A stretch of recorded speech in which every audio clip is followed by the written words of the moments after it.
রহমানির রহিম। স্কোয়াটার সার্ভিসিং আপনাদের সবাইকে স্বাগতম। আজকে আপনাদের একটি ভিডিও উপহার দিতে যাচ্ছি। যারা বলেন আমাদের ওই ইজি বাইকের চার্জার মিশুকের চার্জার বারবার ফিউজ কেটে যায়, লাইন দেওয়ার পরেই ফিউজ কেটে যায়, তাদের জন্য আজকের এই ভিডিওটা।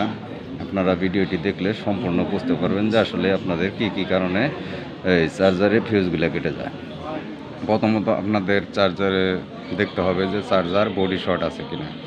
তারপর দেখতে হবে যে আপনাদের চার্জারটা কোনো এক সাইড পুড়ে গেছে কিনা। যদি তা না হয়ে থাকে, বারবার আপনার ফিউজ কেটে যাচ্ছে, তাহলে আপনাদের প্রথমে চেক করতে হবে। দেখেন এই যে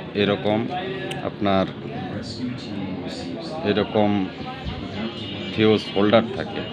এই ফিউজ হোল্ডারগুলোর মধ্যে আপনার ফিউজ দিতে হয়।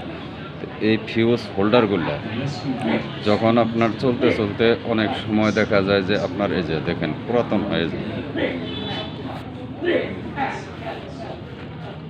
এরকম ভেঙে যায়, দেখেন ভেঙে যায়। এবং কি এই যে দেখেন নতুনের যে এই যে গার্ডটা থাকে, এটা আপনার আপ ডাউন করে আপনার পুরাতন এগুলো গরম হয়ে হিট হয়ে আপনার আপ ডাউন করা বন্ধ করে দেয়। যখন আপ ডাউন করা বন্ধ করে দেয়, তখন আপনার ফিউজগুলো যতবার লাগাবেন ঠিক ততবারই পুড়ে যাবে।